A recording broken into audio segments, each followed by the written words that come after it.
Hello everyone, hope you all are well. Welcome to you, my channel, Zero Tube. ওয়াইল্ডলাইফের আজকের পর্বে আমরা ডুব দিব বঙ্গোপসাগরের অতল দেশে, যেখানে রয়েছে হাজারো প্রজাতির মাছ, কচ্ছপ এবং জলজ প্রাণী। চলুন ঘুরে আসি আজকে মেরিন ড্রাইভ বঙ্গোপসাগরে। এটা হলো পম্পানো ফিশ, যারা সমুদ্রের অগভীর স্থানে বসবাস করতে ভালোবাসে। সাধারণত এরা সমুদ্রের 50 থেকে 100 মিটার ভেতরে বসবাস করে থাকে।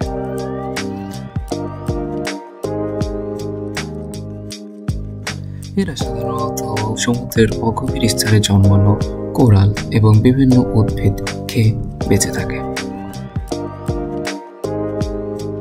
এরা সাধারণত জলগতভাবে বসবাস করে থাকে এবং এটার একটা বড় ফায়দা আছে, যেন হাঙর, তিমি বড় জলজ প্রাণী হতে সহজেই এরা রক্ষা পেতে পারে।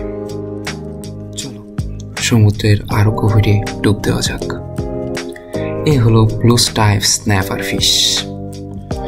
এরা অত্যন্ত বুদ্ধিমান ও প্রকৃতির মাছ।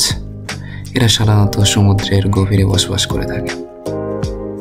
এদের প্রধান শত্রু হলো হাঙর, তাই এরা দলগতভাবে হাজার হাজার সংখ্যায় একত্রে চলাফেরা করে, যেন এদের দেখতে বড় দেখা যায়। সমুদ্রের অতল গভীরে বসবাস করে কাচের ন্যায় স্বচ্ছ এই প্রাণীর নাম জেলি।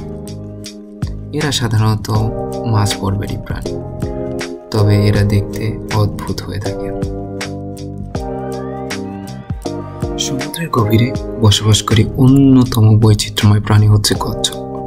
এরা সাধারণত 100 থেকে 1000 বছর পর্যন্ত বেঁচে থাকে।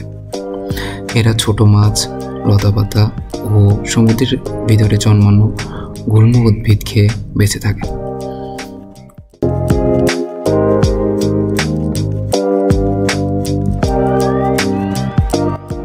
সমুদ্রের প্রবল প্রাচীরে জন্মে নানা প্রজাতির সামুদ্রিক উদ্ভিদ, আর এই উদ্ভিদগুলোই যোগান দেয় হাজারো প্রজাতির মাছের খাবার।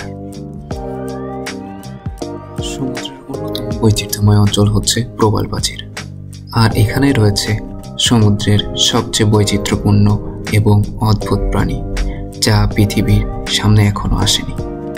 আর তেমন একটি মাছ হচ্ছে বাটারফ্লাই মাছ।